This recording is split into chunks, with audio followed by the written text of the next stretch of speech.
Bueno, buenas noches. Para los que no me conocen, soy Ana Capra, presidente del Instituto Amagui. Bueno, quiero agradecer a las autoridades de SEADE y especialmente a Anabela Mariota. Bueno, acá vamos a presentar el segundo libro de Leandro Fleischer. El primero, que estuvo prologado por Javier Milei. Bueno, ahí en la primera parte es el típico progre, contradictorio, siempre irónico, envidioso, etc. Y después, bueno, tiene un papá que a prueba de esfuerzo, que no fue una persona que tuvo una carrera universitaria, llegó a tener un muy buen pasar. Su mamá no, su mamá era la típica progre, así que el chico heredó eso. Pero bueno, con el tiempo esto se le volvió un poco en contra porque heredó la empresa de su padre. Y aquí es donde entra a hablar Eduardo Martí, presidente de FRI, que hizo el prólogo de este nuevo libro. Gracias, Ana. Gracias, Leandro. Para mí es un honor presentar este libro. Lo leí con escepticismo y lo había leído el primero, porque me llegan muchos escritos y me sorprendió verme atrapado en el cuento. Empiezas a leerlo y no podés parar. Y son muy pocos, es más, te da tristeza que se acabe. Y son muy pocos los libros que te generan una emoción semejante. No tiene enormes aspiraciones de decir, me quiero ganar el premio Nobel de literatura, pero es un libro, ¿de qué estilo? Es un libro, no sé, yo tengo 70, y cuando tenía 30, 40 estaban de moda los libros de Silvina Bullrich o los libros de Dalmiro Sáenz. Él tiene, yo lo veo con ese estilo, lo veo con el estilo del comisario Montalbano, para los que siguen la serie de Netflix. Crea una trama y define muy bien a los personajes y los va siguiendo. Yo creo que estamos en camino de una pluma que nos va a ser muy prolífica y creo yo que tiene muchísimo más para dar. A medida que todavía evolucione su pensamiento, gane conocimiento y les vaya agregando pinceladas de personalidad a los distintos personajes que forman parte de esto, creo que estamos en presencia de un escritor y tal vez un guionista para futuras series y films que nos van a entretener muchísimo.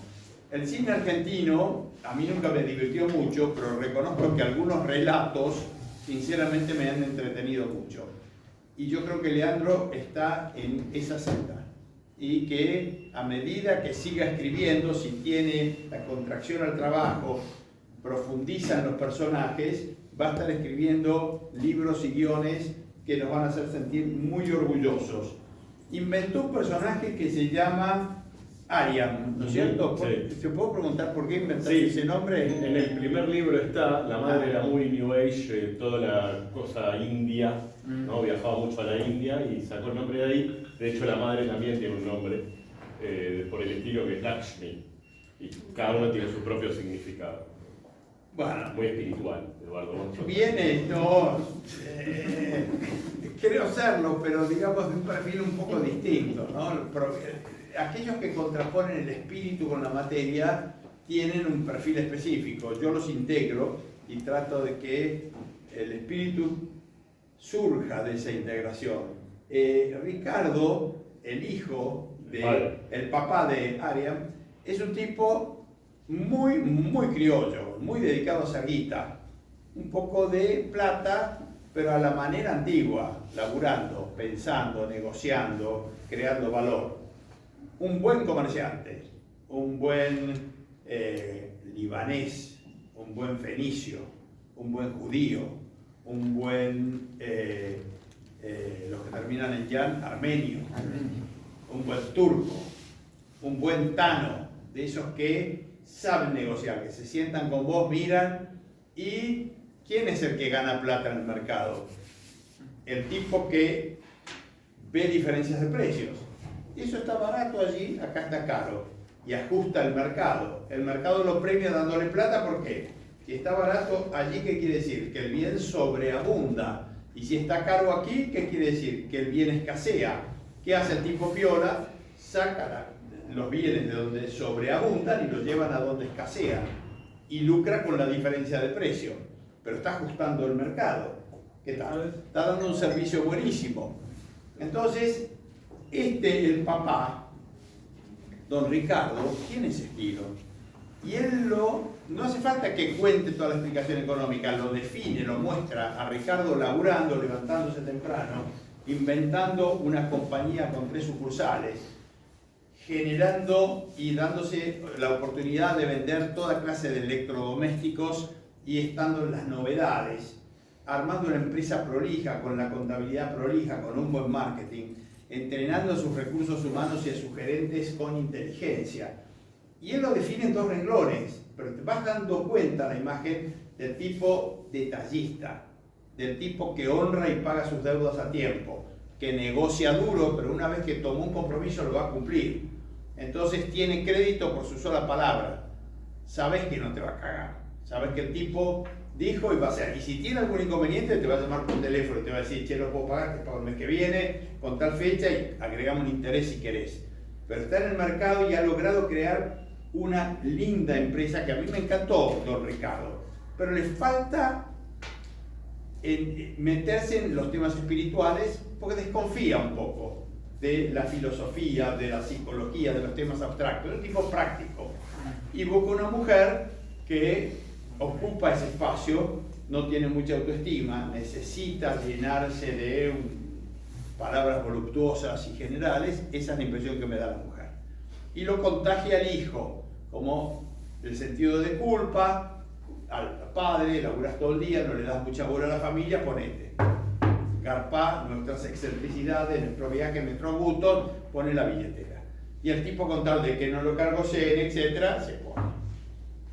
Y un poquito el sentido de culpa también, de cargar a el papá con culpa.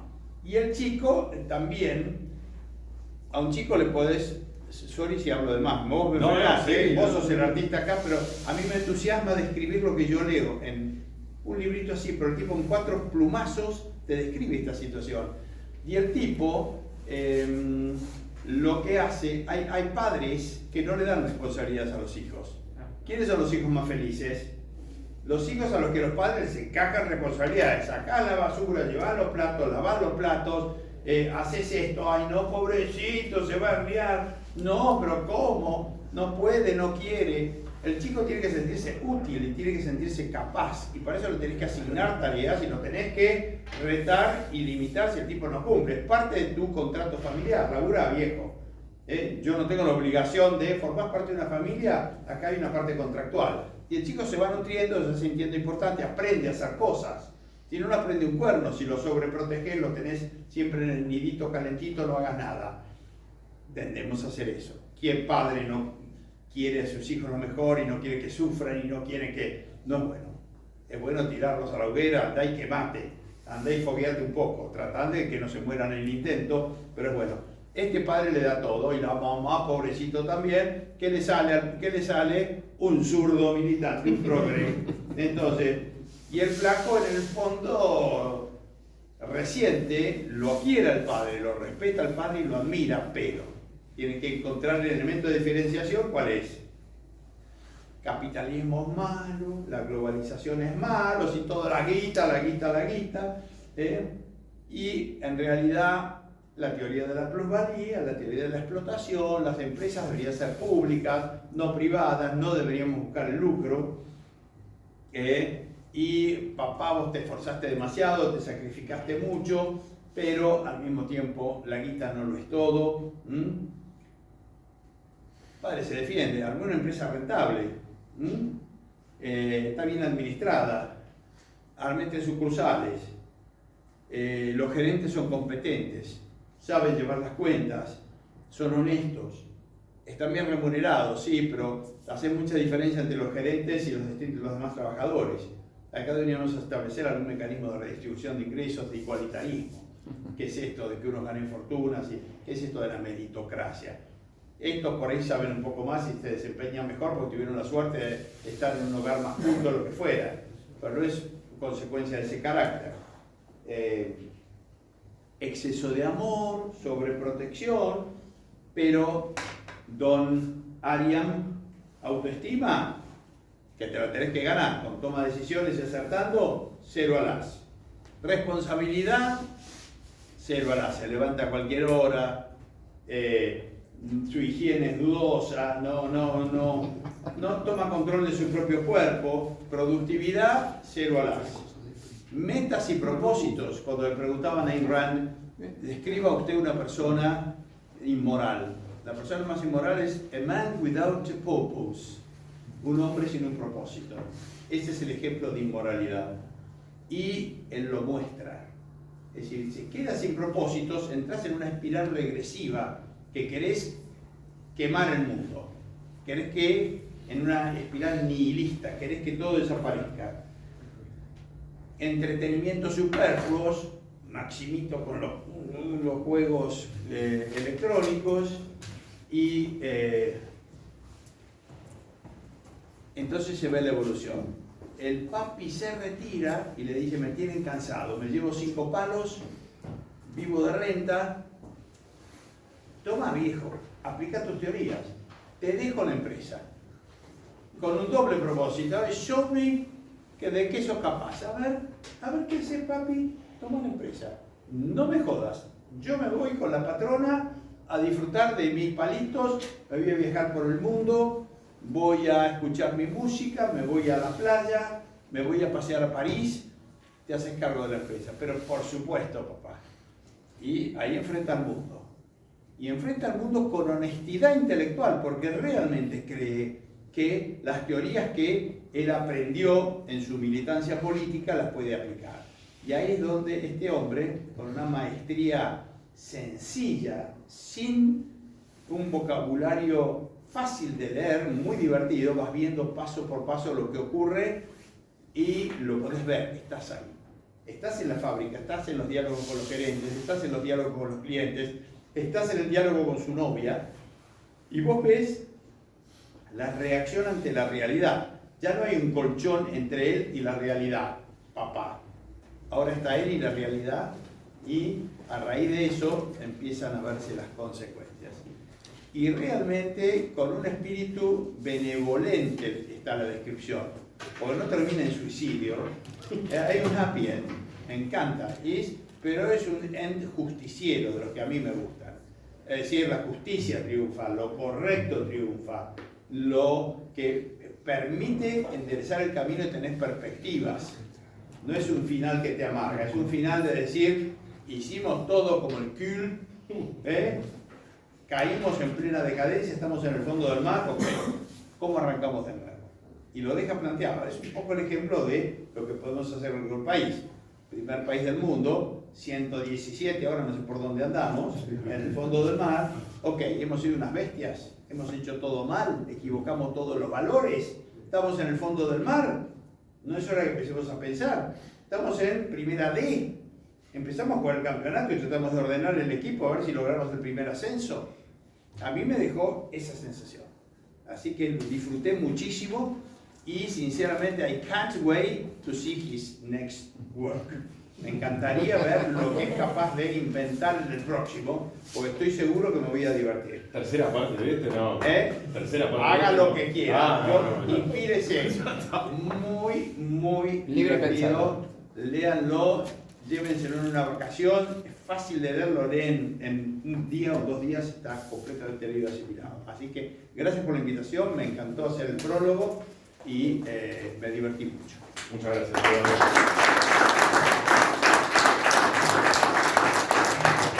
Bueno, gracias Seade, gracias Tuamay, gracias Eduardo.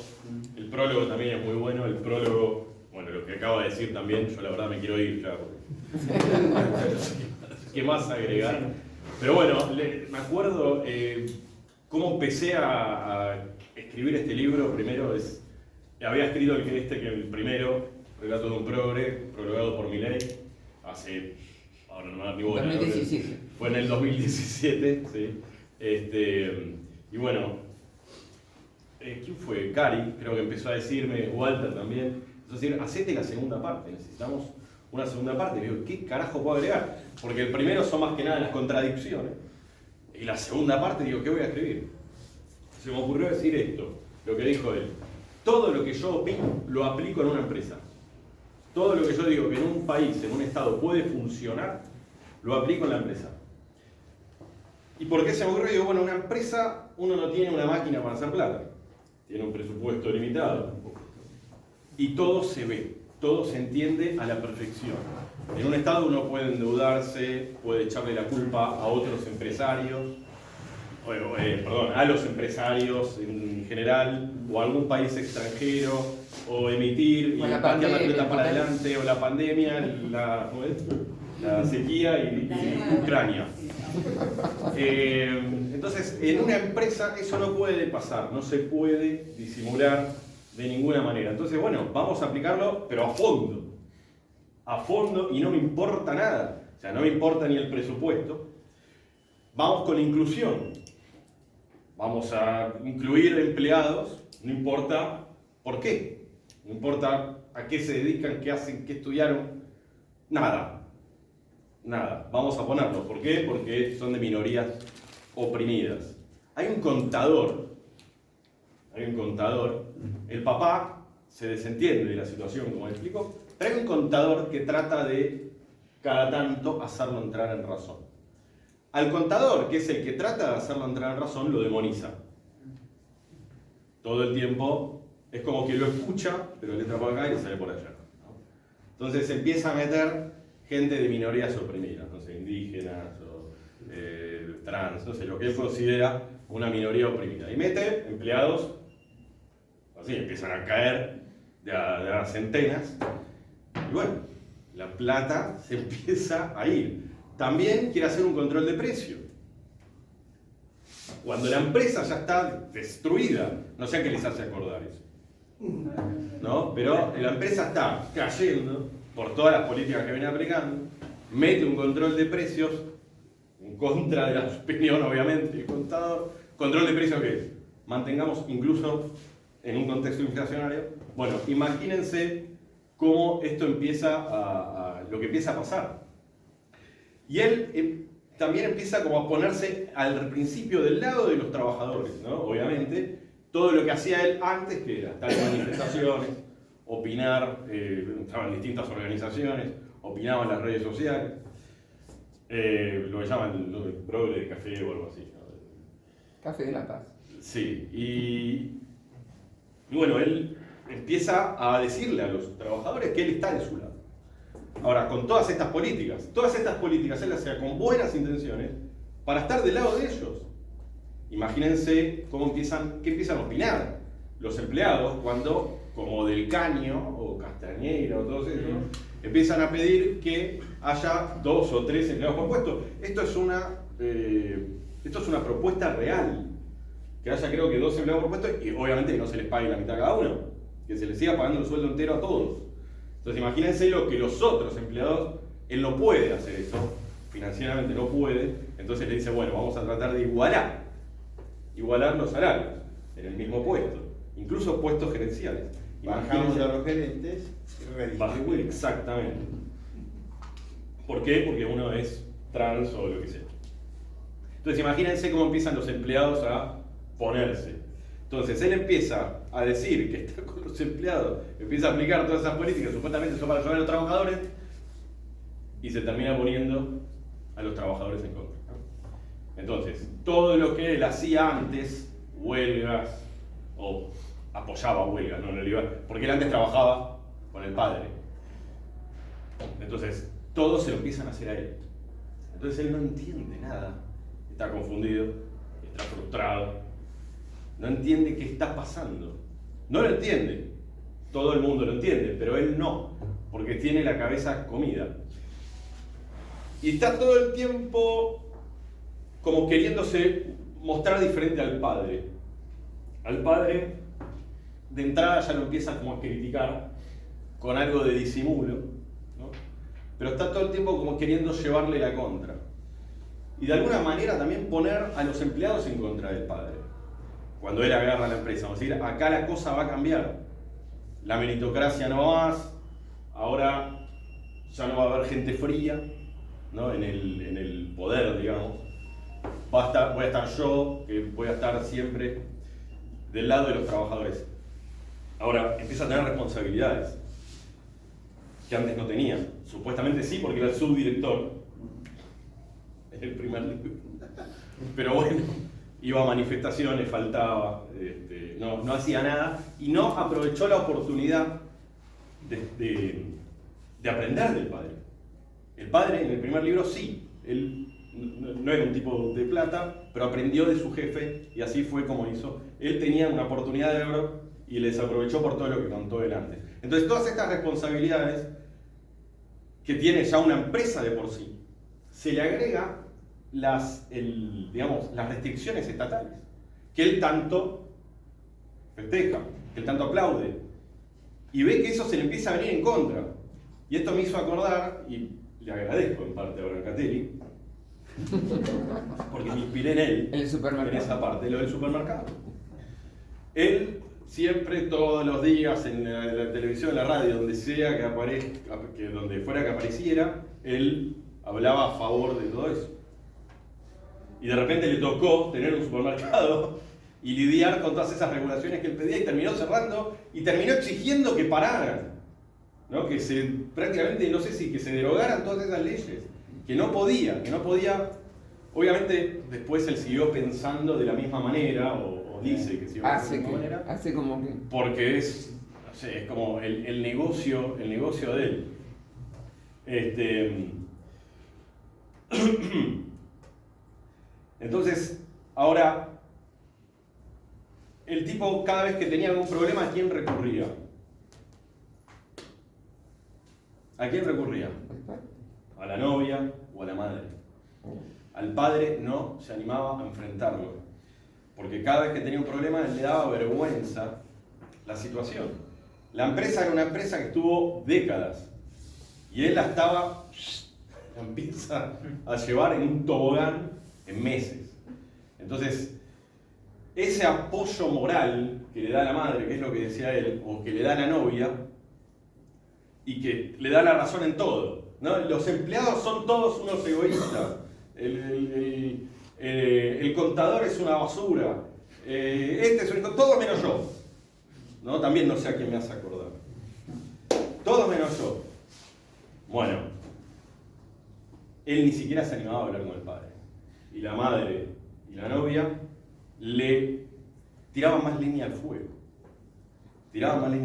Eso es lo que genera este tipo de gente y este tipo de educación. Entonces, eso es lo que yo creo que, por un lado, tiene que cambiar. Y el padre, tanto en el primer libro como en este, se lamenta de no haberle enseñado a su hijo en su momento lo que él decía. No solamente a hacerse cargo de sus propias cagadas, sino finanzas. ¿Qué es el dinero? ¿Para qué sirve? ¿Cómo se gana? Él no tenía absolutamente nada de eso. Vivía pelotudeando en la universidad, repartiendo volantes, y yendo a manifestaciones, pero nunca se encargó de producir nada. Entonces, esa es una buena enseñanza que nos deja Ricardo, que Ricardo, lo más interesante es que aparece poco en el libro. Es interesante que haya aparecido poco en el libro y vos lo hayas mencionado varias veces. Porque Ricardo realmente aparece poco y cuando aparece dice 2 o 3 cosas. Casi no aparece, el que más aparece obviamente es él, pero es interesante que vos, el que más te haya llamado la atención, fuera él, Es que se ve real es Ricardo. Sí. Él es el que, digamos, al fin de cuentas, bueno, en el final uno se da... Incluso tremendamente benevolente al final con su hijo. Es benevolente, pero es justo también. Sí. Es benevolente, pero es justo también. Y bueno, eso es... Lo que yo quería mostrar es eso, es como un país como Argentina se puede venir a pique tan rápido, ¿no? Y lo difícil que es para la gente verlo. Entender por qué. En una empresa eso no puede pasar. Y yo estoy seguro que en el libro las políticas que se aplicaron en Argentina son las que explica este pibe acá.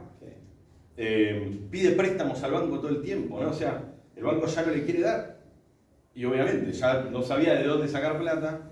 Entonces decís, el pibe está muerto, la empresa está muerta y pide un préstamo. Entonces es realmente un linchera pidiendo un préstamo para viajar a Miami.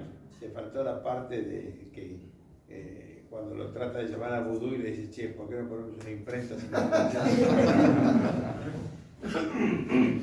Así que bueno, nada, eso es lo que quise mostrar con el libro. Ahora estamos como viviendo en una época donde todo el mundo está hablando de que se gira a la derecha. Hay que tener cuidado. Yo creo que si hay como un cambio que viene de arriba, es bueno, pero esta gente está siempre, o sea, la mentalidad, no la gente, sino la mentalidad del personaje principal del libro, que es Ariam, está siempre. Y puede hoy haber un voto bronca o lo que sea, pero esto puede siempre volver a surgir. Entonces hay que entender por qué demonios la gente piensa como piensa, por qué demonios pasan las cosas que pasan. Y yo creo que, como dije, en una empresa todo eso se ve. Por eso en una empresa esas cosas no se hacen. Por eso en una empresa esas cosas no se hacen. Y acá en el libro, bueno, lo exagero, obviamente. Nadie, yo creo que con dos dedos frente sabía todas las cosas que hace este pibe en una empresa. Bueno, se quiebran las empresas también, ¿no? Se quiebran las empresas, pero bueno, no creo que vos me sí. digas, quiero contratar a 27 trans, porque son trans, o sea, o indígenas, No, y tenés el presupuesto para 2. Está exagerado. Pero la tendencia a contratar personal está. Yo cuando empecé con Junior Achievements éramos 14 tipos y hacíamos todo el laburo. Hasta que el director de educación me decía, che Eduardo, tenemos muchos cursos, tenemos que dividir en primaria, escuela media y secundaria. Entonces tuve 3 directores. Y el director de secundaria me dijo, necesito un ayudante, porque ya tenemos 50 compañías. Entonces era un director y un ayudante, y después el ayudante del ayudante. Hasta que en un momento vi la nómina y éramos 45. Entonces recaudaba el triple la fundación, pero nunca quedaban reservas. Y mi board me decía, che Eduardo, estamos dictando más cursos, te necesito más personal. Hasta que, tiempo flaco, porque no había tantas donaciones, cayó la recaudación. Me agarró un paisano, Matías Eisbruch, y me dijo, Edu, vení para acá. Empezamos a cortar, volvimos a los 15. La fundación un jet parecía. Quedamos con $1 millón de reserva, creamos oficinas, le dimos clase a 1 millón de alumnos, pero así hay que aprender el camino duro. Pero la tendencia que vos comentás está siempre. Y si encima la alimentás con estos razonamientos, estás en el horno. Y ahí lo mostrás magistralmente. El tema es que él queriendo ayudar a todos los empleados terminó matando de hambre a todos. Y queriendo ayudar a la gente, también termina con precios cuidados, termina destruyendo todo lo que vende. Fíjate que el autor del primer prólogo, Javier, el otro día en The Council of the Americas, una de las frases más célebres que dice es: todos estos, la necesidad crea derechos. Entonces, como hay gente que necesita, le tengo que dar derechos de segunda y tercera generación. Y así terminó quebrando el país, ¿no? Así es, así es. La publicidad que hacen es como que están sacando derechos.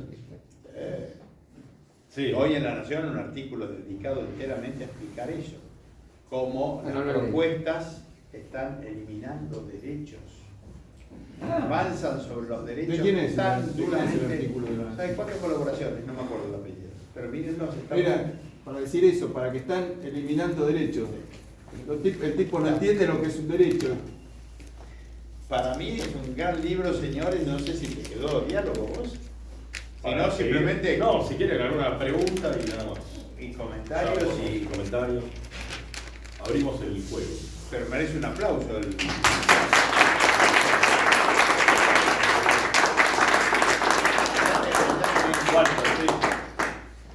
Quería saber el tercero cuando.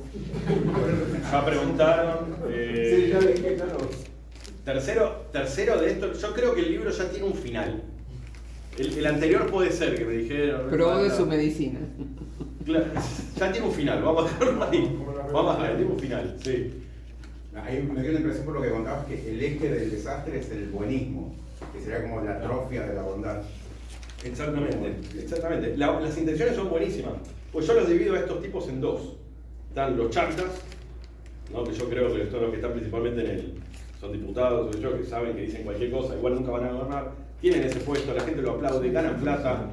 ¿Qué mejor? Y no tienen que hacer nada especial, porque son tipos que nunca hicieron nada en su vida, nunca nada. O sea, eso es gracioso, ¿no? Nunca hicieron nada en su vida, pero le van a decir al mundo, no a Argentina nada más, al mundo, a los empresarios del mundo, cómo tienen que comportarse, cuántos tienen que contratar y todo.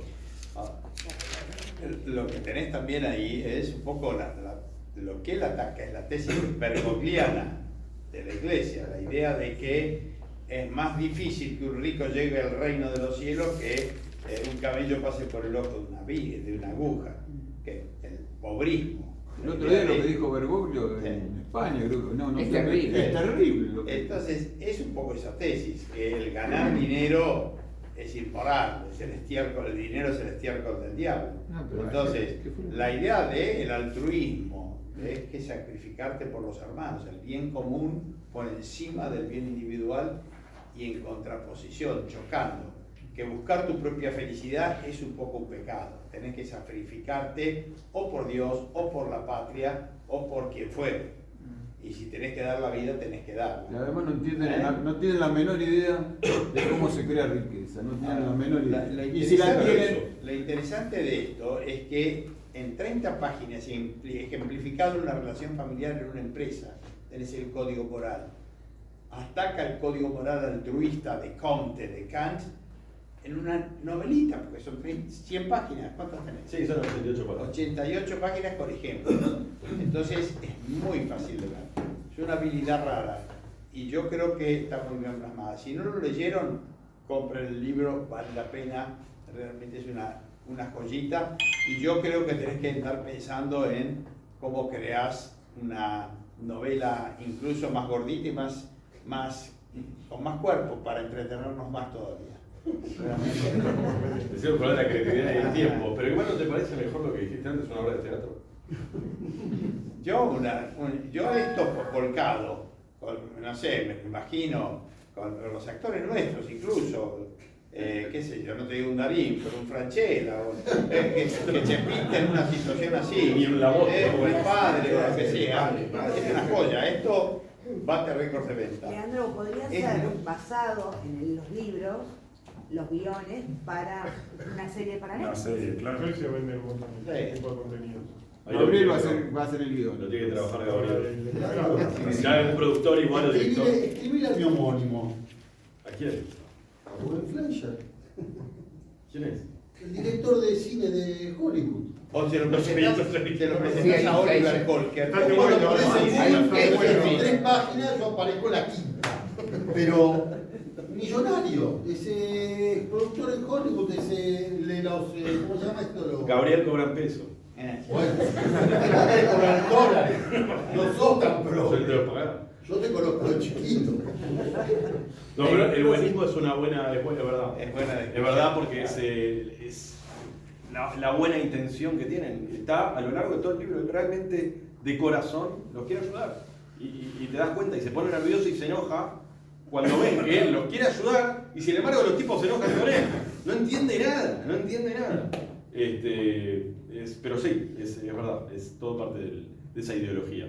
Tampoco conocen a la India. En la India hay una filosofía que el que es pobre porque quiere. Por eso la India nunca va a solucionar desde el Estado los problemas de pobreza, porque es una concepción que ellos tienen.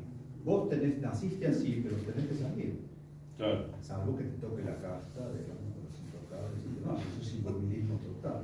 Hay bastante ahí. Pero también la tiene Inglaterra, ojo, que es un país que no tuvo revolución francesa. Ujú. Entonces, no hay movilidad social ascendente.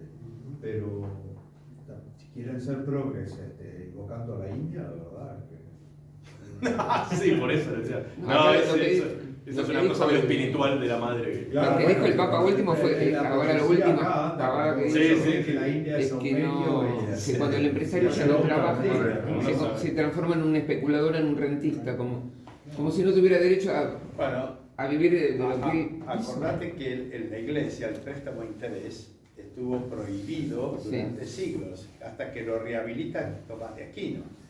Y al tener la mayor parte de las profesiones prohibidas, los judíos se tuvieron que volcar en gran medida a actividades financieras, porque se les prohibían muchas otras. A ser los únicos que tenían permitido el préstamo a interés eran los grandes prestamistas. Y el prestamista de los papas también. De los papas y de los señores feudales.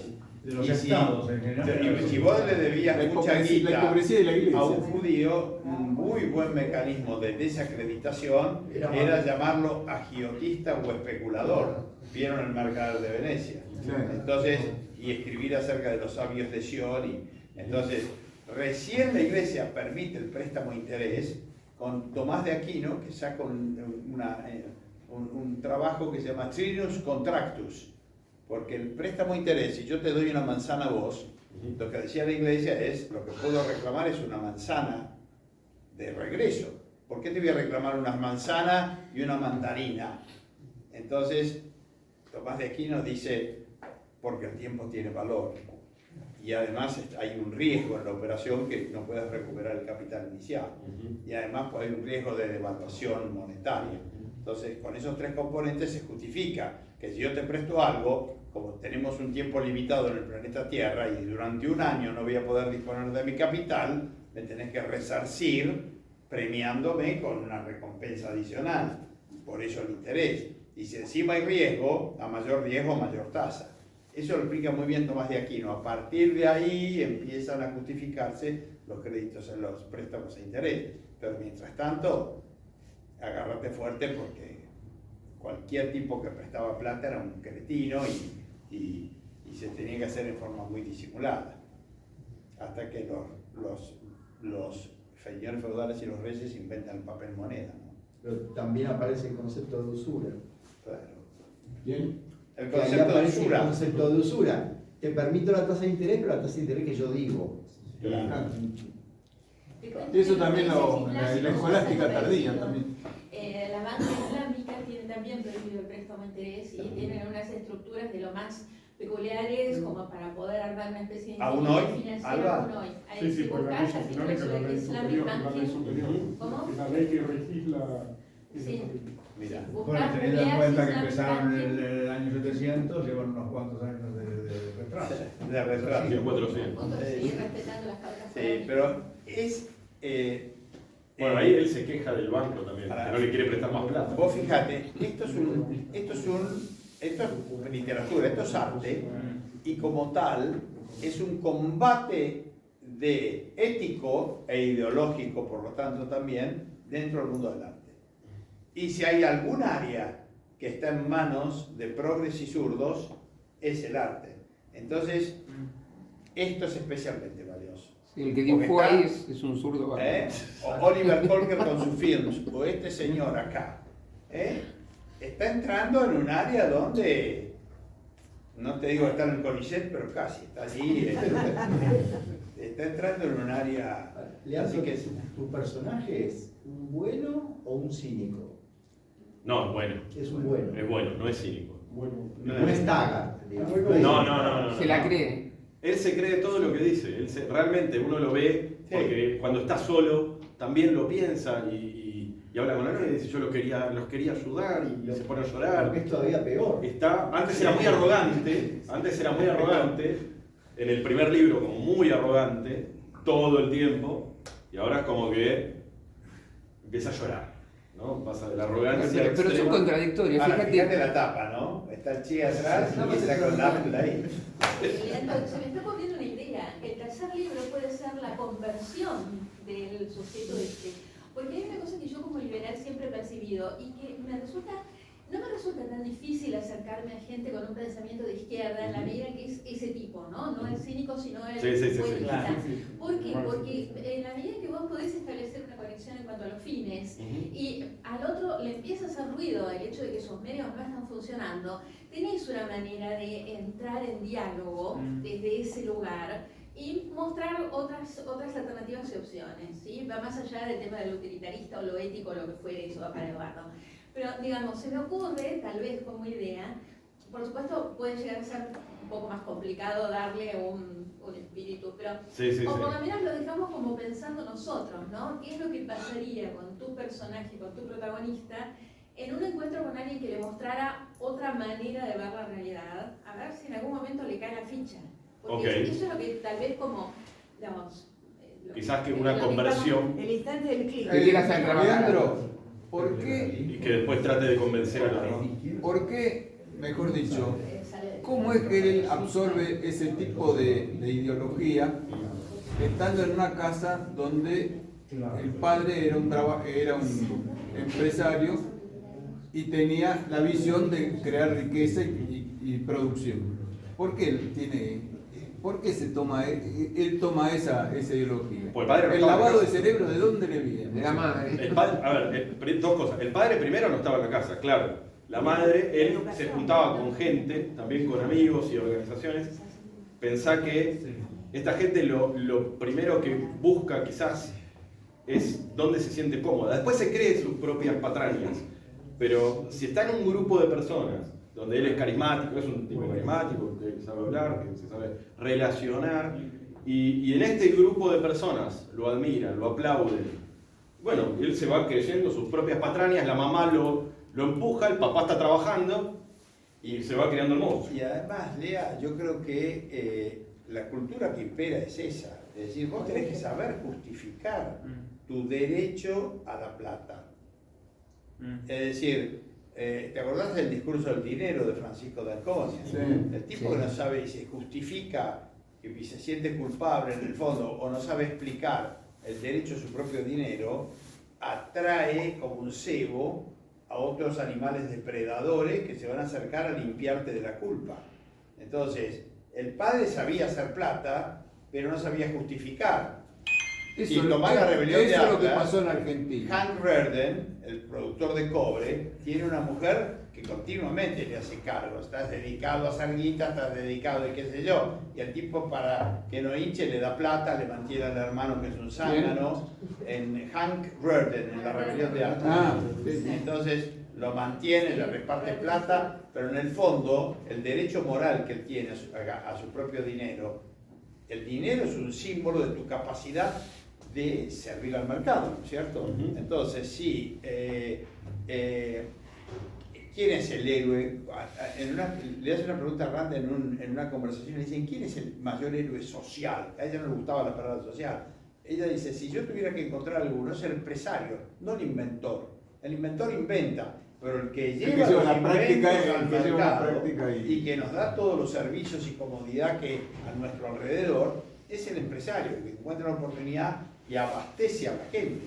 Es el tipo que todos deberíamos adorar y es el más atacado. Ese pobre padre que descubre la oportunidad comercial de poner en una ciudad los electrodomésticos a tu alcance y en cuotas para que mejores tu calidad de vida, en el fondo es el pérfido capitalista que busca el lucro y que en el fondo no le importan los demás, es el cretino.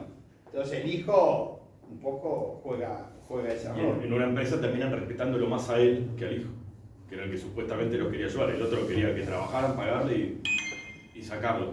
Chao, nos vemos mañana. Y terminan los tipos más agradecidos, digamos, con el padre que con el hijo, que supuestamente era el más cálido. Pero es culpa del padre. Yo creo que sería muy piola que armaras un grupo donde cualquiera que compre y lea el libro te pueda mandar un par de comentarios. Y en base a eso va juntando y recopilando información para el tercero. Y cómo armarlo, ¿no? Y cómo lo que dice Alba, tal vez, cómo das vuelta y el tipo se convierte en un luchador por Hay gente así igual. Pero en ese caso su libro no sería gracioso. Lo gracioso es todo el desastre que se va armando. Pero cuando la cosa se pone en serio... Si se pone en serio, yo no puedo escribir nada. No, hay que encontrarle la vuelta, ¿no? Combate va a haber siempre. Tenés que buscar otros enemigos por ahí, ¿no?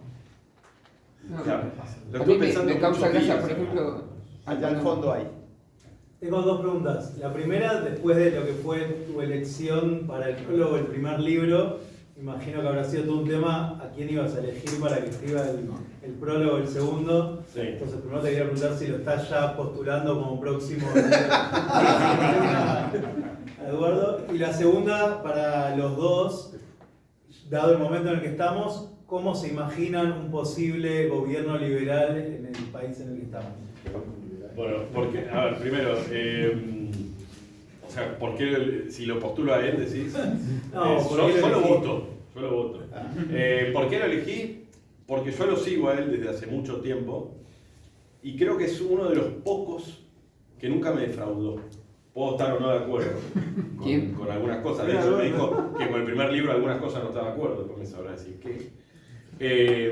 Pero nunca me defraudó. Yo he visto mucha, no sé, como, no política en el sentido de estar en la política, sino con gente que empieza como a cambiar de opinión para acomodarse. Y él nunca lo hizo.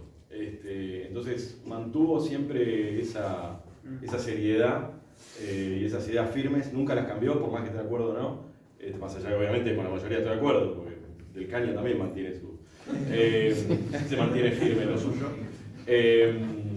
Pero bueno, entonces por eso lo elegí a él.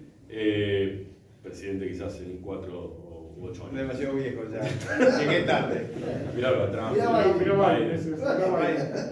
¿Y cuál era la otra pregunta? No, yo quería hacer un gobierno liberal. Yo creo que yo soy pesimista, en el sentido de que creo que hay muy buenas intenciones y me gustan las propuestas. Creo que no se las van a dejar hacer, sea por votación de los legisladores o sí, los sindicalistas, por incendiar el país, o por las dos cosas. Espero que me equivoque, digo, si yo me equivoco, voy a escribir un libro pidiendo perdón. Pero contento de haberme equivocado.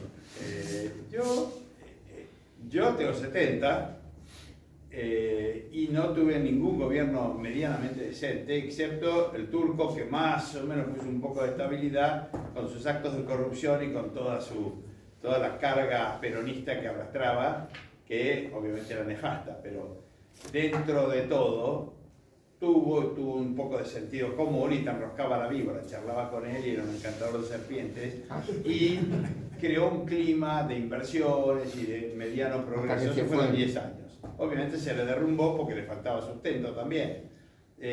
Milei yo lo veo mucho más leído y lo veo más profundo. En poco tiempo pasó de econometrista a economista austríaco. Y desde el punto de vista moral, si escucharon el discurso del Council of the Americas, el tipo entiende la importancia de la moral para la suerte de una sociedad. Entonces el tipo dice, redistribución de ingresos, dice, la ves a Patricia Bullrich diciendo en dónde, criticando la idea de en donde hay una necesidad y un derecho y por qué eso está mal. La ven a Patricia Bullrich o a Larreta explicando por qué la justicia social es injusta o por qué está mal el ideal de igualdad de John Rawls o de George Sandel en Harvard, o por qué el posmodernismo alemán o francés habla macanas y es una reacción contra la modernidad. No entienden nada de eso, más allá que no saben sacar un valor actual neto, una tasa interna de retorno. Este loco sí sabe. Tiene el delirio de haber sido golpeado de chico por los padres. Tiene la sinceridad de confesar que ha hecho tríos en su vida sexual. Pero por otro lado irradia honestidad en esos planos. Su comportamiento es un poco chiflado, le falta el sentido de realidad, pero irradia esa locura que tal vez sea necesaria para barrer la casta. Y vos lo ves intencionado en querer abrir el comercio, en limpiar los sindicatos, en intentar bajar el gasto y ir con la motosierra. Obviamente van todos los políticos, pues no se puede, ¿cómo vas a cerrar el Banco Central? ¿Cómo vas a dolarizar? A mí me gustaría que fuera el oro, yo sería mucho más extremo incluso. Eso no lo ves, pero el tipo, el sense of life, lo que irradia, y es un tipo difícil, se pelea con todo, conmigo mismo, o sea, te agarra por cualquier detalle y te zarandea, pero a pesar de todo eso yo lo defiendo. Y como es mi última oportunidad de tener un gobierno medianamente liberal, yo voy allí. Lo llamó a Krause para que arregle un poco el sistema educativo. Krause nos pide ayuda a todos los que estamos por ahí cerca. Estoy ayudando y colaborando en lo que puedo. Entonces yo apuesto a tratar de que entre, limpie un poco, ordene las finanzas, baje 20 puntos el gasto público, abra el comercio, reduzca de los 170 impuestos, deje 10 y desregule las 70.000 regulaciones que tenemos. Yo me esperanzo con que pueda. No va a poder, qué sé yo. Mira, déjame terminar con esto. Perdón. ¿Te acordás la película? ¿Viste la película de Tom Cruise? Es cuando el tipo está en un bar y se le acercan 5 tipos para pelear. Sí. ¿Te acordás esa escena? ¿Y él qué le dice? Le dice, ¿estás seguro de lo que vas a hacer? Los voy a fajar. Y el otro le dice, pero somos 5 contra 1. No son 5 contra 1, son 3 contra 1. Porque primero lo fajo al líder. Después de fajar al líder, 2 entusiastas van a querer venir a pelear. A uno le rompo el brazo y al otro los dientes. Y los otros 2 salen corriendo. Yo tengo la esperanza de que con las reformas de Milei, con el carácter de endemoniado que tiene, se las ingenie para arrastrar con el populismo liberal a las masas sudorosas y que de alguna manera logre esos impactos iniciales a los Bukele, si quieren, y haga un desastre, pero tuerza un poco el rumbo. ¿Qué es lo peor que puede pasar? Peor que Cristina. Lo sale a matar a Nisman y liquida a cualquier tipo que ande por allí. Asesinan gente, nos crean una inflación del 150%. Hubieran sido Maduro y Chávez, hubieran cerrado los medios de prensa, lo intentamos, le metimos 4 millones de personas en la calle, por eso nos tomaron la justicia, por eso nos tomaron la prensa, nos defendimos.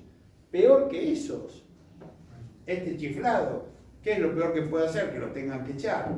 Ok, y nos divertimos dando el combate, por lo menos vamos a pelear. Me llamó la atención ayer un taxista. Peleamos un poco. Sí, ayer me llamó la atención un taxista súper votante de Milei, convencido, no así porque, por bronca, como dicen. Y me dijo, y si no lo dejan hacer, tenemos que salir todos a la calle. Ahí es donde tenemos que estar nosotros, me dijo el tipo. Y el tipo arrastra, qué sé yo. No, pero me llamó la atención sigue hablando con Conan, se llama el perro, y empieza con delirios místicos, y qué sé yo. Si insiste por esa línea, puede hacer locura, puede hacer locura. Yo lo veo racional al tipo. Lo eligió Venegas Lynch, que es un conservador liberal, padre de este edificio, como mentor intelectual. Nos educó a todos nosotros, don Alberto el viejo y don Alberto hijo. Tenemos deuda de honor allí. Entonces, todo eso no deja de ser, ¿no es cierto? Yo estoy absolutamente de acuerdo con vos, no creo que lo pueda hacer. Creo que lo van a... Yo no voy a regar mi vida No, yo a pelear no, pero yo creo que yo le doy una chance, ¿eh? Yo le doy una chance. Yo también le doy una chance, pero no creo que... Te digo, si me equivoco voy a pedir perdón y decir, estaba equivocado. Muy feliz. Yo siempre creo en los happy ends. Yo tengo esperanza de que la cosa... Yo lo que pero es la última oportunidad, comparto un poco con vos, vos, Leandro, que no le veo capacidad ejecutiva. No, yo no dije que no tenga capacidad ejecutiva. Por más que tenga toda la capacidad ejecutiva, no... O sea, si vos sos el mejor jockey, si vos sos el mejor jockey, pero te vienen y te cagan a trompadas arriba del caballo, no puedes... Mucho entorno no es conveniente. No. Mucho entorno no es conveniente. eso sí, pero no importa. Nos metió en política. A ver, Marcelo. Usted decía recién, no sé cuál de los dos dijo que la gente vota medio por hartazgo, yo dije las ideas y vota porque... Parte del voto es eso. Vamos a buscar lo contrario, si por este camino vamos mal, entonces eso nos pone en riesgo.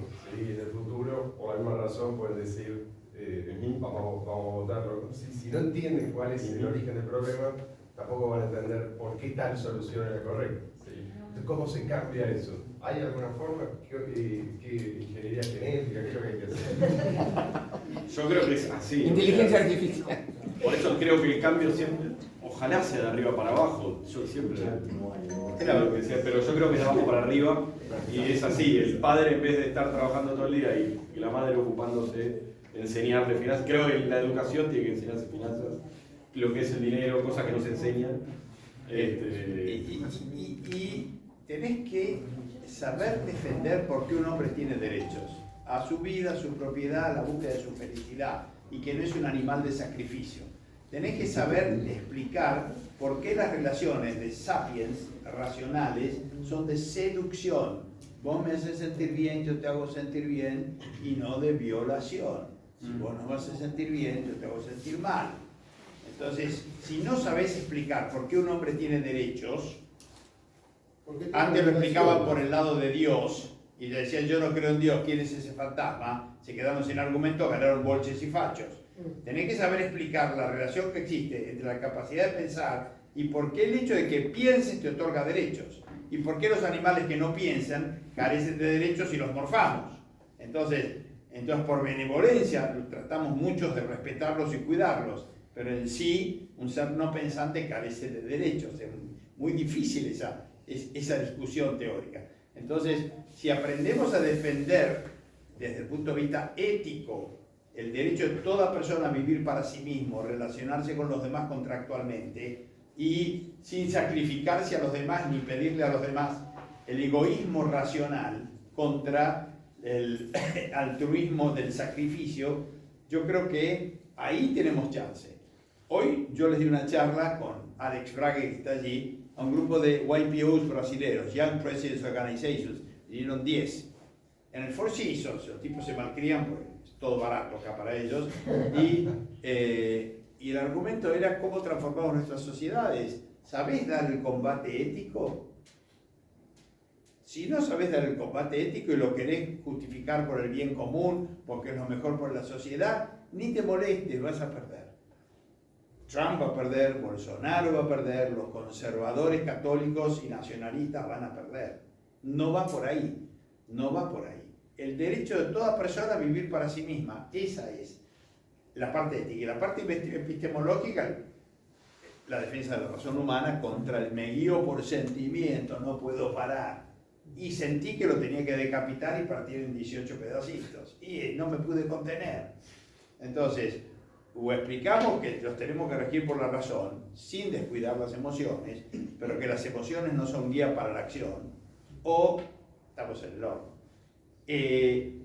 Y las consecuencias prácticas de no pensar y guiarte por sentimientos están expresadas acá.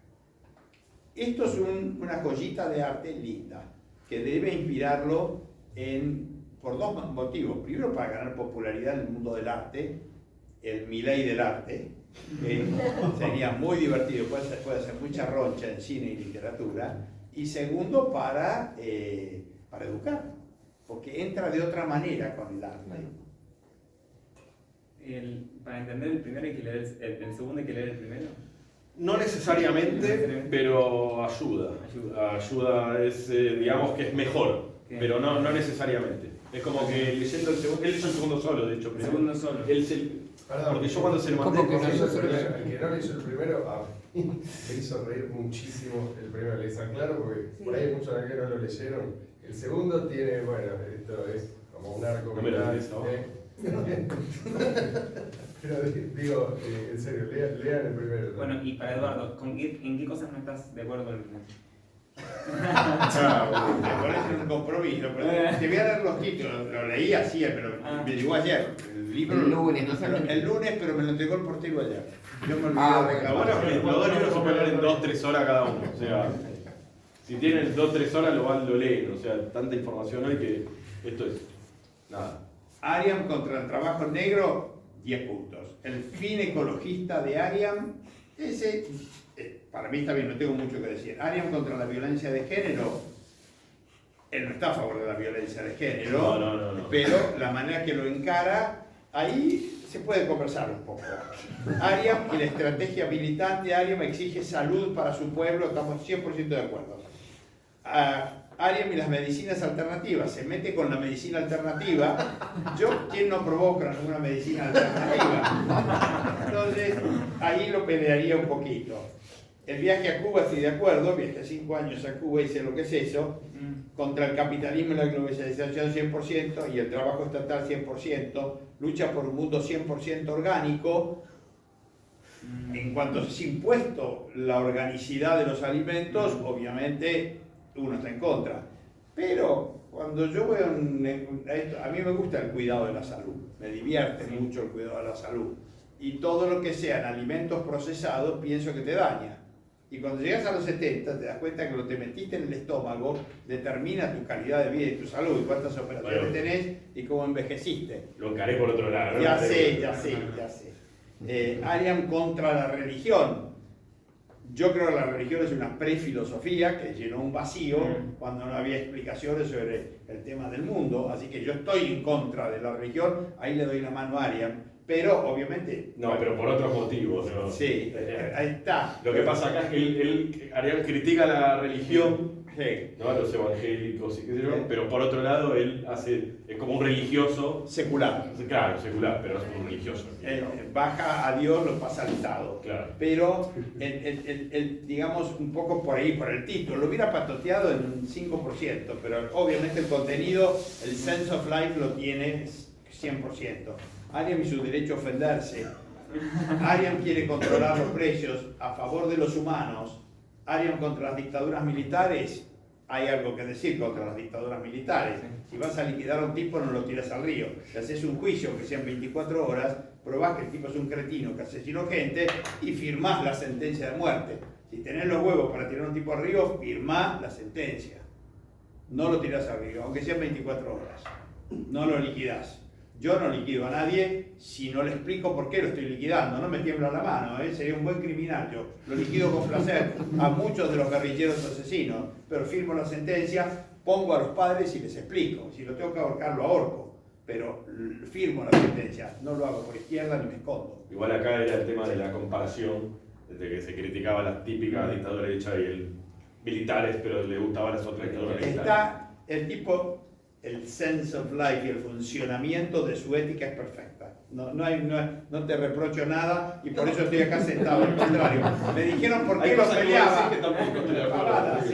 Después, Ariam prefiere la música no comercial. Depende aquella más comercial, porque ahí también estoy de acuerdo y que es no comercial y qué sé yo. La charla. Dos cosas. Lo leí muy rapidito y por encima, pero me lo llevo para leerlo y disfrutarlo. Señores, tenemos un diamantito acá. Estimúlenlo, compren el libro, llévenle las críticas y si alguno tiene un contacto en teatro o en cine, apóyenlo porque por ahí no se da maña, por ahí empieza que es como acaba de ganar un campeonato satélite, va a llegar a Wimbledon, va a llegar a Roland Garros, no sabemos. Pinta bien. Si hay que apostar, yo le pongo unas fichas. A mí me encantó, me divirtió.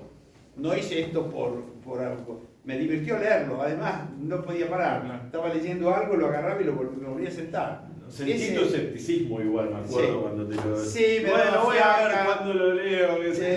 Sí, no me imaginé. Y a mí me encantó siempre Admiro Sáenz, me encantó Silvina Bullrich, me encantaba esa prosa ligera que te lograba atrapar y sin pelos en la lengua.